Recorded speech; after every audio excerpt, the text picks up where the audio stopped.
الحمد لله رب العالمين والعاقبة للمتقين والصلاة والسلام على سيد الأنبياء والمرسلين نبينا محمد وعلى آله وصحبه أجمعين أما بعد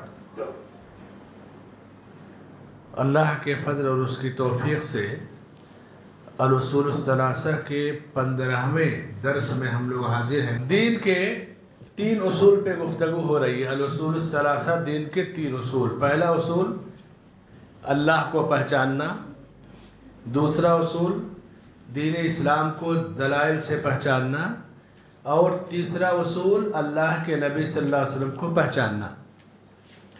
2 اصول پہ تفصیلی گفتگو ہو گئی، تیسرے اصول پہ مختصر گفتگو ہوئی تھی، اور بتایا گیا تھا کہ اللہ کو پہچاننے کے لیے یا دین اسلام کو پہچاننے کے لیے نبی کو پہچاننا ضروری ہے۔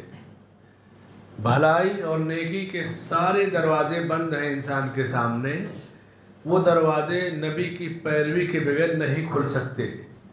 نبی کی اتباع کے بغیر آپ بھلائی اور خیر کے کسی کام کو کر کے کامیاب نہیں ہو سکتے۔ بڑے سے بڑی نیکی آپ کر لیں، لیکن آپ کی نیکی میں رسول پر ایمان اور رسول کی اطاعت شامل نہیں ہے تو اس نیکی کا اللہ کے ہاں کوئی وزن، کوئی قیمت نہیں ہے۔ تو یہ اصول ہے دین کا کہ اللہ کے نبی صلی اللہ علیہ وسلم کو پہچاننا۔ آپ کا حسب نسب بتایا گیا تھا، اور آپ صلی اللہ علیہ وسلم کو پہچاننے کے لیے چند امور، 5 امور کا تذکرہ کیا گیا تھا کہ آپ کو آپ کا حسب نسب پہچاننا، آپ کی عمر، آپ کی ولادت کو پہچاننا، کس چیز سے آپ کو اللہ نے نبی اور رسول بنایا اور کیا دے کر کے بھیجا، یہ وضاحت ہو گئی تھی۔ آج ہماری گفتگو ہے کہ اللہ نے آپ کو یا اقرا سے نبی بنایا اور یا ایھا المدثر سے رسول بنایا۔ یہ نبی اور رسول کا فرق کیا ہوتا ہے؟ جب تک اللہ نے آپ کو نبی بنایا رہا تب تک آپ کو تبلیغ کا حکم نہیں دیا۔ نبی کو اللہ تبلیغ کا حکم نہیں دیتا۔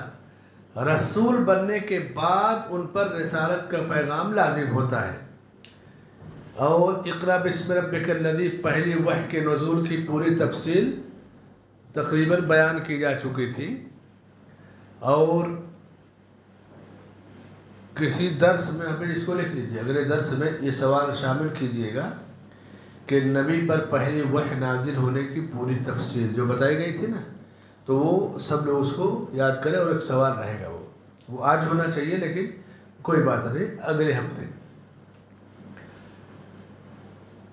اقرأ بسم ربک الذی خلق سے علم الانسان ما لم یعلم تک جب یہ صورتیں نازل ہوئی تو آپ کو اللہ نے تبلیغ کا حکم نہیں دیا۔ تبلیغ اور دعوت کے لیے کچھ تیاری کرنی ہوتی ہے۔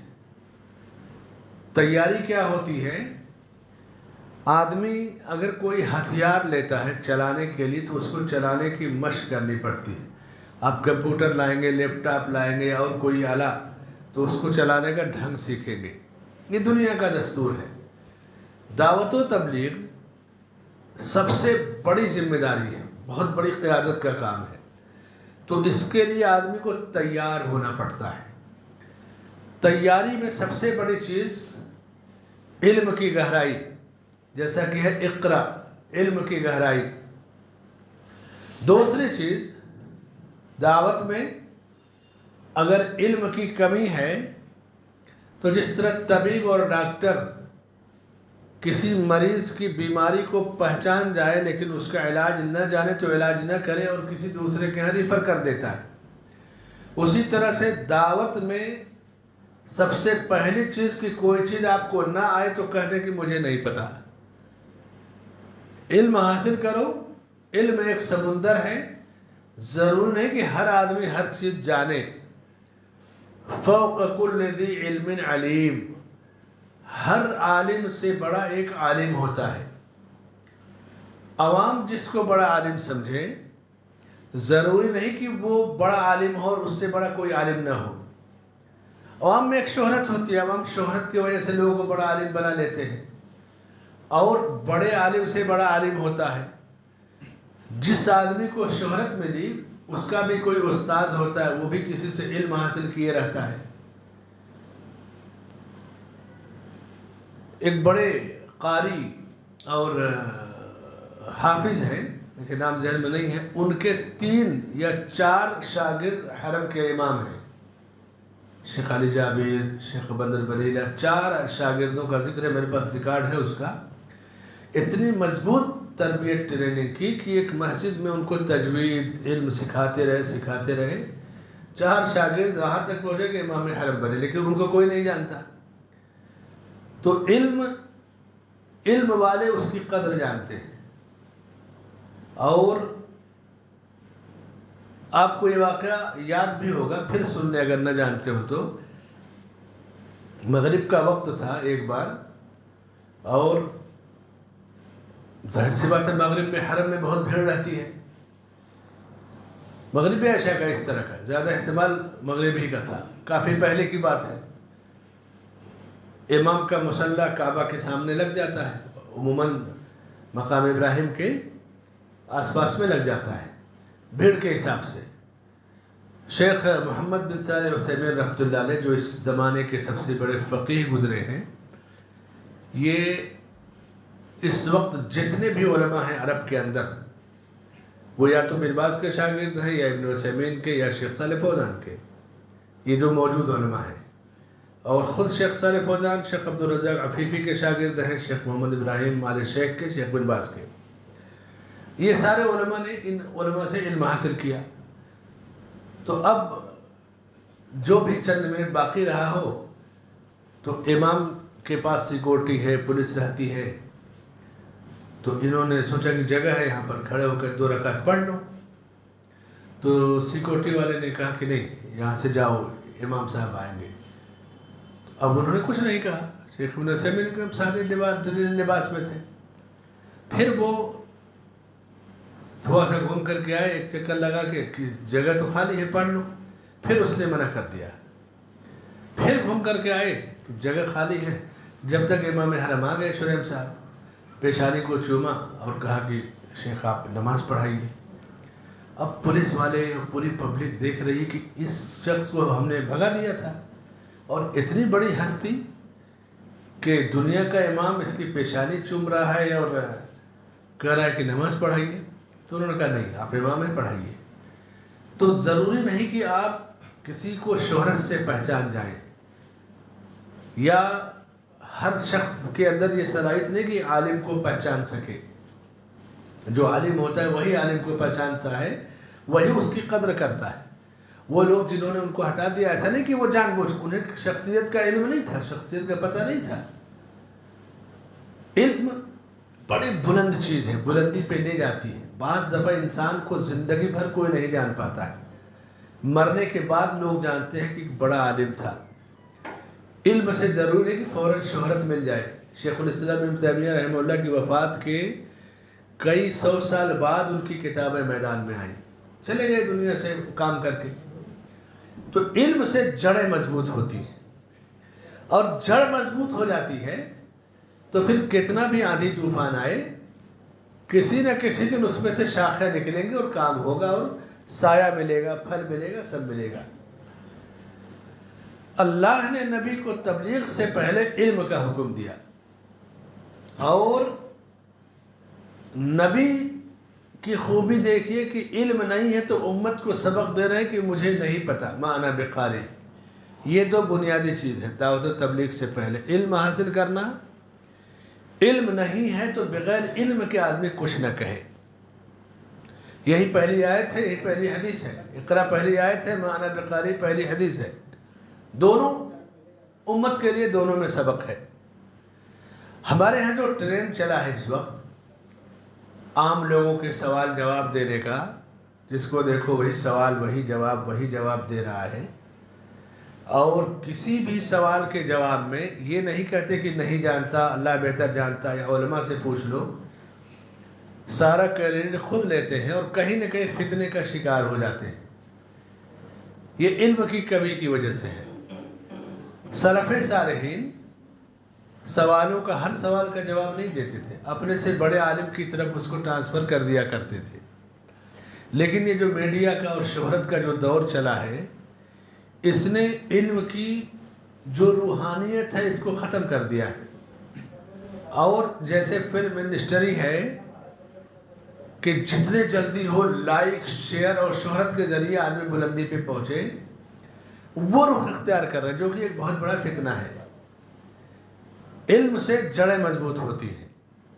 اللہ نے نبی کی جو تربیت کی اقرا سے، اور اس کے بعد پھر دعوت و تبلیغ کے لیے تعلق باللہ مضبوط ہونا چاہیے۔ یعنی آپ جس چیز کی دعوت دے رہے ہیں، کس چیز کی دے رہے ہیں؟ اللہ کے دین کی، تو اللہ سے آپ کا تعلق گہرا ہونا چاہیے۔ اللہ سے گہرے تعلق کے لیے نبی کی جو تربیت ہوئی وہ قیام اللیل کی ہوئی۔ یا ایھا المزمل قم اللیل الا قلیلا، اے کملی اوڑھ کر لپیٹ کر سونے والے، رات کو تھوڑا قیام کیجئے۔ قیام اللیل، تہجد کی نماز، اس میں کوئی دکھاوا نہیں ہوتا ہے۔ یہ وہ نماز ہے جس کی اذان نہیں ہوتی۔ 5 وقت مؤذن اذان دیتا ہے، تہجد میں اللہ آواز دیتا ہے کہ ہے کوئی سوال کرنے والا جسے میں دوں، مانگنے والا جس کی مراد پوری کروں۔ تو اس وقت بندہ اٹھتا ہے اور رب کے سامنے سجدہ کرتا ہے، یعنی رب اور بندے کے درمیان کوئی نہیں ہوتا ہے، پوری کائنات سو رہی ہوتی ہے۔ تو دعوت کے لیے اللہ سے تعلق گہرا ہونا چاہیے۔ اللہ سے تعلق علم کے ذریعے اور عمل کے ذریعے گہرا ہوگا۔ عمل کی تصویر، عمل کی جو چھاپ ہے انسان کے لباس سے، اس کی شکل سے، اس کے اخلاق و کردار سے نظر آنی چاہیے۔ لباس ٹخنے سے نیچے ہے، داڑھیاں تراشے ہوئے ہے، بڑی سگریٹ پی رہا ہے، جھوٹ بول رہا ہے اور فضول چیزوں میں ہے، تو گویا وہ عمل میں کوتاہ ہے۔ حقیقی داعی ایسا شخص نہیں ہو سکتا۔ سنت کا مخالف اور سنت کی مخالفت کرنے والا کبھی دعوت میں کامیاب نہیں ہو سکتا۔ اور جتنا زیادہ بندہ تعلق باللہ میں مضبوط ہوگا، اتنا زیادہ اس کی باتوں میں اثر آئے گا۔ کہنے والوں کی باتوں میں تاثیر کب آتی ہے؟ جب علم کی گہرائی ہو اور عمل کی مضبوطی ہو۔ بغیر علم کے بھی بات کریں گے فتنہ بن جائے گی، بغیر عمل کی کوئی بات کریں گے تو عام اسپیکر اور لیکچرر یا ڈائیلاگ بولنے والے جو لکھ کر کے ڈائیلاگ ریکارڈ کر دیے، اس سے زیادہ کی کوئی حیثیت نہیں ہوگی۔ قصے کہانے سنانے والے، لطیفے سنانے والے، گانے بجانے والے، یہ علم پھیلانے کا طریقہ کبھی نہیں رہا ہے۔ آج عوام جو فتنوں کا شکار ہے، کوئی قصے کہانی والوں کو لائک کرتا ہے، کوئی گانے بجانے والوں کو، کوئی لطیفہ سنانے والوں کو، اور آپ دیکھ لیجئے صورتحال کیا ہے۔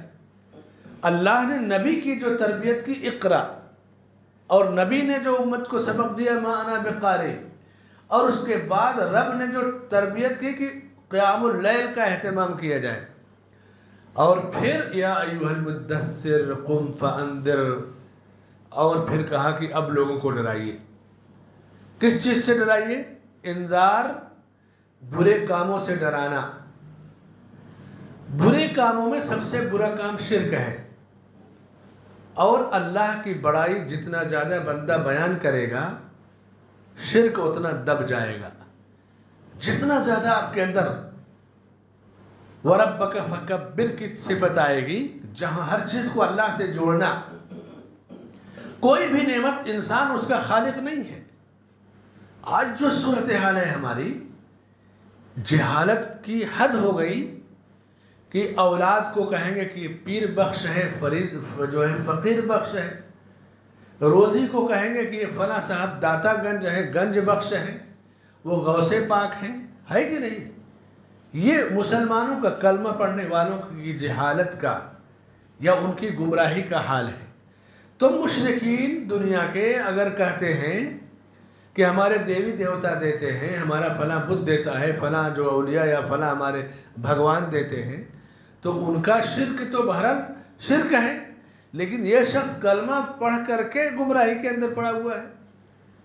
تو کیوں ایسا ہے؟ اس لیے کہ بشارت اور انذار، برے کام، شرک کی خطرناکی کو لوگ نہیں بیان کرتے، رب کی بڑائی نہیں کرتے۔ کیا کرتے ہیں؟ توحید پر بیان ہوگا تو لوگ بدک جائیں گے، ہم سے دور ہو جائیں گے۔ سوال یہ ہے کہ بغیر توحید کے اگر کوئی قریب ہو بھی گیا تو اس قربت کو آپ کتنے دن تک قائم رکھیں گے؟ اور بغیر توحید کے آپ کون سا اتحاد قائم کر لیں گے؟ اس کا کیا فائدہ ہوگا؟ سیاسی اتحاد ایک ہوتا ہے، کفر کے مقابلے میں ہر مسلک کے لوگوں کا سیاسی اتحاد، جیسے جمہوری ملکوں میں یا عالمی پیمانے پہ، تو یہ سیاسی اتحاد ہے، شرعی اتحاد نہیں ہے۔ سیاسی اتحاد میں ٹھیک ہے لوگ شریک ہو جائیں، سیاسی اتحاد جنت کا ضامن نہیں ہوتا ہے، وہ ایک ٹاپک کو لے کر کے روک ڈالنے کا، لیکن اس میں بھی جو شخص غیر اللہ سے ڈرتے ڈرتے جی رہا ہے وہ اس اتحاد میں معمولی سی دھمکی کے ساتھ واپس لوٹ جائے گا۔ اس لیے یہ کہنا کہ توحید بیان کرنے سے لوگ بکھر جائیں گے، جمع نہیں ہوں گے، اس امت میں اگر دنیا میں ایک آدمی توحید پر ہے، پوری دنیا میں ایک آدمی، تو وہ ایک آدمی اللہ کی مدد کا مستحق ہے اور پوری دنیا عذاب میں گرفتار ہوگی۔ تعداد کی کثرت یہ حق پر ہونے کا معیار نہیں ہے۔ 10 سال تک اللہ کے رسول صلی اللہ علیہ وسلم توحید کی دعوت دیتے رہے۔ کتنے سال تک؟ 10 سال تک، اور کوئی کام نہیں سوائے توحید کی دعوت، کیونکہ یہ اتنا بڑا کام ہے، اتنا بڑا کام ہے۔ پورے قرآن کو اللہ نے 3 حصوں میں تقسیم کیا ہے، توحید نمبر 1، نمبر 2 رسالت، نمبر 3 آخرت۔ سورہ اخلاص کو 1/3 قرآن اسی لیے کہا گیا ہے کہ اس سورہ کے اندر توحید کا مکمل بیان موجود ہے۔ اگر اس کی حقیقی تفسیر آپ سنیں تو توحید کی ساری باتیں اس سورہ کے اندر موجود ہیں۔ تو علم، تعلق باللہ، پھر اللہ کی بڑائی بیان کرنا، دعوت دینے میں آدمی صاف ستھرا رہے، پاک صاف بھی رہے اور لباس بھی صاف ستھرا رہے، اور اس کے بعد ہر قسم کی گندگی سے دور رہے۔ سب سے بڑی گندگی بتوں کی گندگی ہے، شرک کی گندگی ہے، اس سے بڑی گندگی کوئی نہیں۔ پوری دنیا میں آج مسلمانوں کی بے غیرتی کا حال یہ ہے کہ اگر کہیں اللہ کے سوا کسی اور کا سجدہ ہو رہا ہے، چاہے بت کا، چاہے قبرستان کا یا کسی کی قبر کا، تو اس کو عیب نہیں سمجھتے، یہ تو عام سی چیز ہے۔ لیکن اگر کہیں منکر ہوتا ہے تو سمجھتے ہیں کہ یہی بڑا جرم ہے۔ بلکہ اب تو مصیبت یہ ہے کہ بڑی بڑی درگاہوں کے لوگ زیارت کرنے جاتے ہیں کہ دیکھیں تو کتنی بھیڑ ہے، کیا ہے۔ اگر غیرت کسی کے پاس ہے، قبروں پہ سلام پڑھنے کے لیے، مردے کے لیے دعائے مغفرت کے لیے جانے میں کوئی حرج نہیں ہے، لیکن وہاں پر جیسے عرس یا میلے میں بھیڑ لگا دینا، ان کی بھیڑ کو اب جتنا پہنچیں گے اتنا ان کو طاقت ملے گی، نہیں جانا چاہیے۔ اللہ نے نبی کی جو تربیت کی، یا ایھا المدثر قم فانذر وربک فکبر وثیابک فطہر والرجز فہجر، یہ توحید کی دعوت ہو گئی۔ اور اس کے بعد کسی کے ساتھ کوئی بھلائی کر دی جائے، عام طور سے شکایت ہے کہ فلاں آدمی نمازی ہے، دیندار ہے، توحید پر ہے، اخلاق کا درست نہیں ہے، خشک ہے، تو اس کی بھی تربیت کی گئی کہ کسی کے ساتھ کچھ کر دیں تو کبھی احسان نہ جتائیں، اور کریں زیادہ سے زیادہ بھلائی کا کام کریں۔ کوئی کچھ کہہ دے تو صبر سے کام لے۔ صبر کون کرتا ہے؟ کمزور آدمی تو صبر کرے لے ہی گا، اس کو کرنا ہی کیا کر سکتا ہے، لیکن طاقتور آدمی جب صبر کرتا ہے طاقت کے باوجود آپ نے بدلہ نہیں لیا، طاقت کے باوجود جواب نہیں دیا، تو یہ صبر بڑا قیمتی ہے کہ آپ طاقت کے باوجود جواب نہیں دے رہے، بدلہ نہیں لے رہے ہیں۔ تو اللہ کے نبی صلی اللہ علیہ وسلم 10 سال تک توحید کی دعوت دیتے رہے، اور اس کے بعد مکے میں قیام کے دوران ہی نبوت کے ابتدائی دور میں اسرا اور معراج کا واقعہ پیش آیا۔ اسرا اور معراج کیا ہے؟ سبحان الذي اسرا بعبده ليلا من المسجد الحرام الى المسجد الاقصى الذي باركنا حوله لنريه من آیاتنا انه هو السميع البصیر۔ یہ اسرا اور معراج 15ویں پارہ میں سورہ اسرا کی ابتدائی چند آیتیں ہیں۔ ہوا یہ کہ معراج اللہ کے نبی کی خصوصیت ہے۔ پہلے اس پورے واقعے کی تفصیل سنیے، معراج کے واقعے کی، کہ نبی کو معراج کیسے ہوئی اور معراج کے بعد کی کیا کیا صورتحال تھی۔ پہلی صورت کہ معراج کا واقعہ اللہ کے نبی کی خصوصیت اور آپ کی فضیلت ہے، جو اللہ نے صرف آپ کو عطا کی۔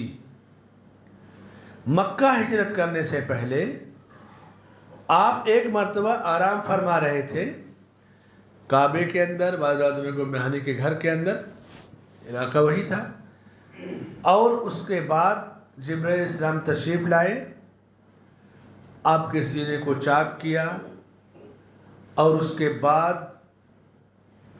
زمزم سے دھلا، اس میں سے ایک حصہ نکال کر کے کہا کہ یہ لوتھا نکال دیا، اور دل کو آپ کے ایمان اور علم کی حکمت سے بھر دیا، اور پھر ایک سواری لائے جو گدھے سے بڑی، گھوڑے سے چھوٹی، جسے براق کہا جاتا ہے، براق ایک سواری تھی، لے آئے اور آپ صلی اللہ علیہ وسلم کو اس پر سوار کیا۔ جبرائیل علیہ السلام بھی سوار ہوئے۔ یہ براق دنیا میں آپ نہیں دیکھیں گے، آپ کی خصوصیت تھی کہ براق نامی سواری آئی، اور مکہ سے اس سواری پر بیٹھ کر کے بیت المقدس تک چلے گئے، فلسطین۔ آپ کہیں گے کہ کیسے سواری، وہ بھی جانور، کیسے چلے گئے؟ اللہ ہر چیز پر قادر ہے۔ پرندے اڑ کر جا سکتے ہیں، آدمی جہاز بناتا ہے وہ اڑ سکتا ہے۔ جبرائیل السلام کے تو 700 بازو تھے۔ اللہ کے ہاں یہ سب چیزیں، پوری کائنات اس کی مٹھی میں ہے۔ اللہ نے نبی کو لانے کے لیے جبرائیل سے کہا براق نامی سواری کا انتظام کرو۔ براق پر بیٹھ کر کے بیت المقدس گئے، وہاں براق سے اترے، اور وہاں پر انبیاء کی ایک جماعت موجود تھی۔ کیسے موجود تھی، کیا تفصیل ہے، اس کا علم اللہ کے پاس ہے۔ ہم اتنا جانتے کہ وہ جماعت انبیاء کی موجود تھی، اور اللہ کے نبی صلی اللہ علیہ وسلم نے انبیاء کی امامت فرمائی، اس لیے آپ کو امام الانبیاء کہا جاتا ہے، نبیوں کے امام۔ امامت فرمائی، اور اس امامت کی تقرری اللہ نے کی، یعنی آپ امت کے تو امام تھے ہی، نبیوں کا بھی اللہ نے آپ کو امام بنایا۔ یہ ہے نبی کو پہچاننا، دین کا تیسرا اصول، کہ ہم اور آپ جس نبی پر ایمان رکھتے ہیں، ایسا نہیں کہ وہ آخری نبی ہیں اور ہمارے اور فلاں فلاں فلاں سب کے نبی ہیں، نہیں، ہم سارے انبیاء پر ایمان رکھتے ہیں، موسیٰ علیہ السلام، عیسیٰ علیہ السلام، ابراہیم علیہ السلام، لیکن اللہ نے اپنے نبی محمد صلی اللہ علیہ وسلم کو انبیاء کا امام بنایا، اور اس کے بعد سارے انبیاء نے آپ کی اقتداء میں نماز ادا کی۔ یہ آپ کی فضیلت، آپ کا شرف، آپ کا مقام۔ اس کے بعد پھر جبرائیل علیہ السلام آپ کو لے کر کے آسمان دنیا کی طرف تشریف لے گئے۔ پہلے آسمان پر پہنچے، دستک دی، پوچھا گیا کیا کون؟ فرشتوں نے پوچھا تو کہا کہ میں جبرائیل ہوں۔ پھر فرشتوں نے پوچھا آپ کے ساتھ کون ہے؟ کہا محمد صلی اللہ علیہ وسلم۔ تو فرشتوں نے پوچھا کہ کیا ان کو بھیجا گیا یہاں پہ؟ دیکھیے آداب، آسمان کا دروازہ کھولنا ہو یا اپنے گھر کا دروازہ کھولنا ہو، دستک دی جائے گی، نام بتایا جائے گا، مقصد بتایا جائے گا، گھر کے اندر موجود آدمی پوچھ سکتا ہے کہ آپ کون ہیں، کیا کام ہے، کس سے ملنا ہے۔ یہ امت کو تعلیم دی جا رہی ہے، بہت بلندی سے ہمیں آداب سکھائے جا رہے ہیں، دستک کے، داخلے کے، دروازہ کھولنے کے۔ تو جبرائیل علیہ السلام نے کہا ہاں، تو فرشتوں نے کہا مرحبا بہ فنعم المجی، ویلکم، کیا خوبصورت تشریف آوری ہے۔ اور اس کے بعد پہلے آسمان کا دروازہ کھولا جائے گا تو وہاں آدم علیہ السلام ملیں گے۔ آدم علیہ السلام ملے تو جبرائیل علیہ السلام نے کہا کہ یہ آپ کے والد آدم علیہ السلام ہیں، انہیں سلام کیجیے۔ آپ صلی اللہ علیہ وسلم نے ان کو سلام کیا اور آدم علیہ السلام نے جواب دیا اور کہا کہ مرحبا، نیک کے بیٹے، نیک نبی کے بیٹے۔ آدم علیہ السلام کے دائیں طرف خوش نصیبوں کی روحیں تھیں، بائیں طرف بد نصیبوں کی۔ دائیں طرف دیکھتے تو خوش ہو جاتے، مسکرا دیتے، بائیں طرف دیکھتے تو روک دیتے تھے۔ یہ پہلے آسمان کا منظر تھا جہاں آپ کی ملاقات آدم علیہ السلام سے ہوئی۔ انبیاء دنیا سے چلے گئے، رخصت ہو گئے، لیکن اللہ جس طرح معراج کرا رہا ہے کہ ایک خصوصیت دے رہا ہے، اسی طرح ان نبیوں سے ملاقات کر رہی ہے۔ اللہ ہر چیز پر قادر ہے، یہ روایت بڑی مشہور ہے بخاری مسلم کی۔ پھر اس کے بعد دوسرے آسمان پر گئے تو وہاں یحییٰ اور عیسیٰ علیہ السلام سے ملاقات ہوئی۔ یحییٰ اور عیسیٰ علیہ السلام یہ خالہ زاد بھائی ہیں۔ دیکھیے خوبی، دیکھیے کہ دو بھائی ہیں خالہ زاد، یعنی یحییٰ علیہ السلام کی والدہ اور عیسیٰ علیہ السلام کی والدہ مریم علیہ السلام، یہ بہن ہے سگی۔ کتنی خوش نصیب وہ لوگ ہیں، کتنی خوش نصیب مائیں ہیں جن کے بیٹے نبی ہوں۔ دونوں سے ملاقات ہوئی اور اس کے بعد جبرائیل علیہ السلام نے تعارف کرائے کہ یحییٰ اور عیسیٰ علیہ السلام ہیں، ان پر سلام کیجئے۔ انہوں نے سلام کیا نبی صلی اللہ علیہ وسلم نے، اور انہوں نے جواب دیا اور کہا کہ مرحبا، ویلکم، نیک بھائی، نیک نبی کی تشریف آوری پر۔ پھر تیسرے آسمان پر گئے۔ ایک آسمان سے دوسرے آسمان کی دوری 500 سال ہے۔ خود مسجد حرام مکہ سے بیت المقدس کی دوری بھی 2200 کلومیٹر ہے، تقریباً 2500 کلومیٹر ہے۔ اللہ نے کتنی بڑی بلندی نبی کو دی کہ جو کام یا جو بلندی کسی کو نہیں ملی وہ اپنے نبی کو دی۔ تیسرے آسمان پر یوسف علیہ السلام ملے۔ جبرائیل علیہ السلام نے کہا کہ یہ آپ کے بھائی یوسف علیہ السلام ہیں، ان کو سلام کیجئے۔ یوسف علیہ السلام کو سلام کیا اور انہوں نے جواب دیا، مرحبا کیا۔ اس کے بعد آگے تشریف لے گئے۔ چوتھے آسمان پر ادریس علیہ السلام سے ملاقات ہوئی، انہیں سلام کیا جبرائیل علیہ السلام کے حکم سے، انہوں نے جواب دیا، مرحبا کہا۔ اور اس کے بعد پھر پانچویں آسمان پر ہارون بن عمران جو موسیٰ علیہ السلام کے بھائی تھے، اور ان سے ملاقات ہوئی اور کہا جبرائیل علیہ السلام نے کہ آپ کے بھائی ہارون علیہ السلام ہیں، سلام کیجئے۔ انہوں نے سلام کیا نبی صلی اللہ علیہ وسلم نے، انہوں نے مرحبا کہا۔ اور اس کے بعد پھر پانچویں آسمان پہ ہارون علیہ السلام سے ملے۔ چھٹے آسمان پر جب تشریف لے گئے تو چھٹے آسمان پر موسیٰ علیہ السلام ملے۔ موسیٰ علیہ السلام کو سلام کیا اور انہوں نے جواب دیا۔ جب موسیٰ علیہ السلام سے مل کر آپ آگے بڑھے تو موسیٰ علیہ السلام رونے لگے۔ موسیٰ علیہ السلام سے پوچھا کہ رو کیوں رہے ہیں؟ کہا اس لیے کہ میرے بعد نبی بنا کر کے آپ کو بھیجا گیا، لیکن میری امت سے زیادہ آپ کی امت جنت میں جائے گی، مجھ پر ایمان لانے والوں سے زیادہ تعداد آپ پر ایمان لانے والوں کی ہے۔ موسیٰ علیہ السلام کا رونا رنج و غم کی وجہ سے نہیں تھا، بلکہ اس امت کی فضیلت پر رشک کر رہے تھے۔ کیا خوش نصیب امت ہے کہ اتنی بڑی تعداد اپنے نبی پر ایمان لائی، حسد کی وجہ سے بھی نہیں تھا۔ اس کے بعد 7ویں آسمان پر ابراہیم علیہ السلام سے ملاقات ہوئی. کہا گیا کہ یہ آپ کے باپ ابراہیم علیہ السلام ہیں، سلام کیجئے. آپ نے سلام کیا، انہوں نے جواب دیا، مرحبا کہا. اور اس کے بعد جبرائیل علیہ السلام نے ان نبیوں کے ساتھ جو آپ کی وزٹ کرائی، ملاقات کرائی، یہ ملاقات آپ کے مقام مرتبے کو بیان کرنے کے لیے، اعزاز کے لیے. یہ معمولی چیز نہیں ہے. نبی کو پہچاننے کی طرح آدمی پہچانے کہ کتنی عظیم ہستی تھی. جب کوئی شخص نبی کے شان میں گستاخی کرتا ہے، اگر آپ نبی کو اچھی طرح پہچانیں گے، آپ کا دل تڑپ جائے گا کہ اتنی عظیم ہستی. کتنا بدنصیب ہے جو شخصیت کو نہیں جانتا نبی کی.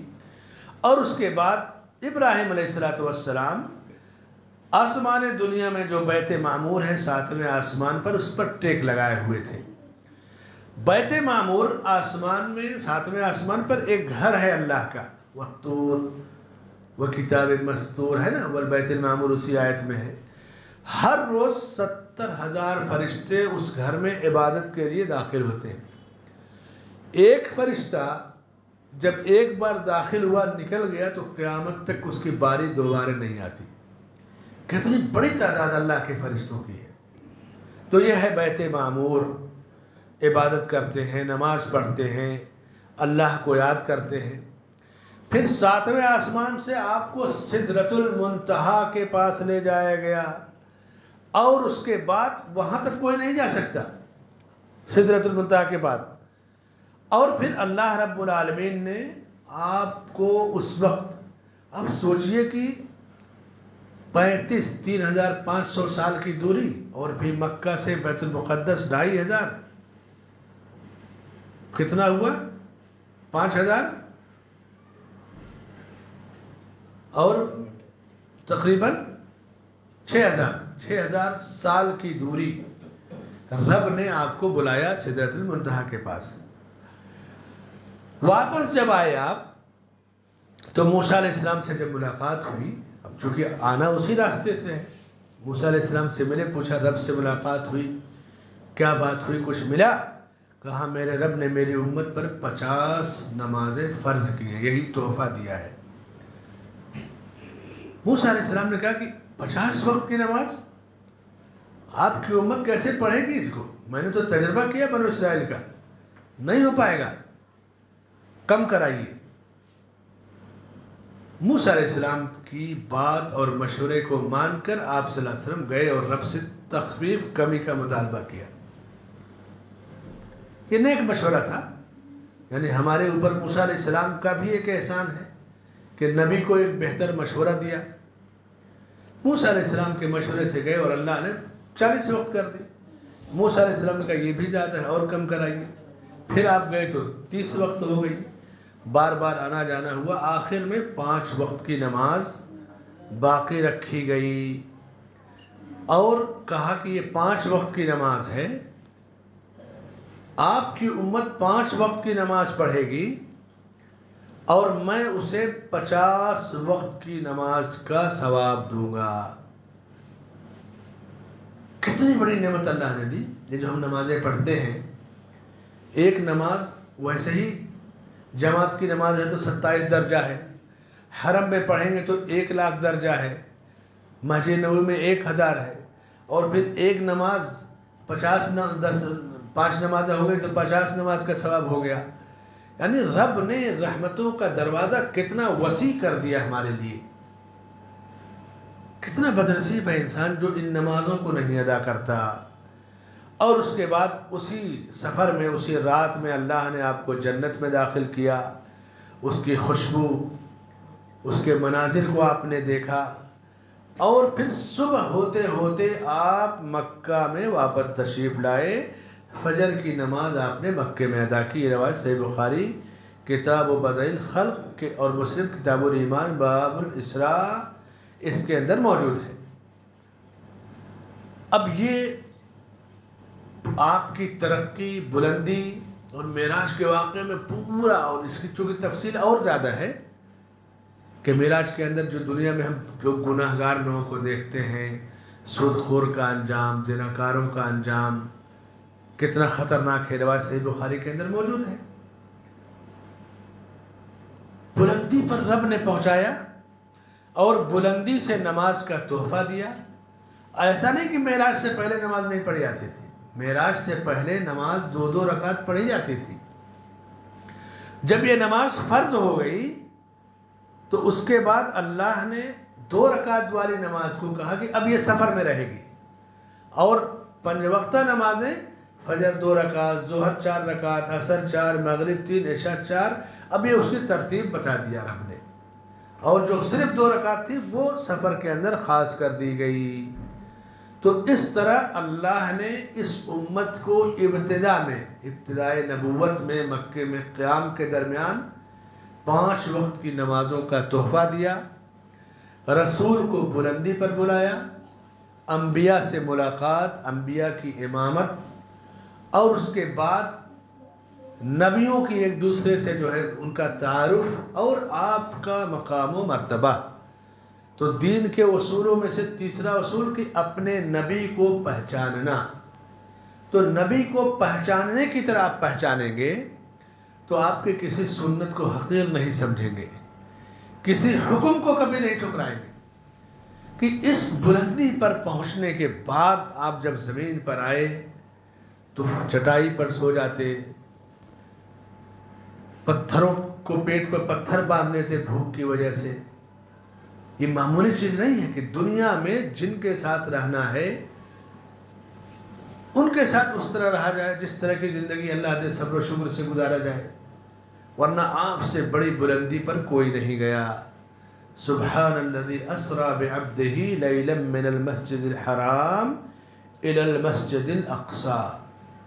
اب جنت کو دکھا دیا، آسمانوں کی سیر کرا دیا، ہے کوئی اس بلندی پہ پہنچنے والا؟ اب آپ نے امت کو تعلیم دی کہ دیکھو تم غلو مت کرنا، میں اولاد آدم کا سردار ہوں، لیکن مجھے یونس علیہ السلام پر فضیلت مت دینا، میں فخر کے طور پر نہیں بتا رہا، یہ اعزاز اور شرف اللہ نے دیا ہے۔ یعنی اس زمین پر کائنات میں اللہ کے بعد مقام و مرتبے میں نبی کا مقام جتنا بلند ہے وہ کسی کا نہیں ہے۔ وہ مقام اس لیے بیان کیا جاتا ہے، جیسے شاعر نعت پڑھے گا تو جھوم جائے گا، قوال جھوم جائے گا، قوالی گانے کے لیے مقام نہیں بیان کیا جاتا ہے۔ یہ بلند مقام اس لیے جانے کہ نبی کی ایک سنت آئے تو ہم اس سے اتنی محبت کریں کہ یہ تو بہت بڑی عظیم شخصیت کی سنت ہے۔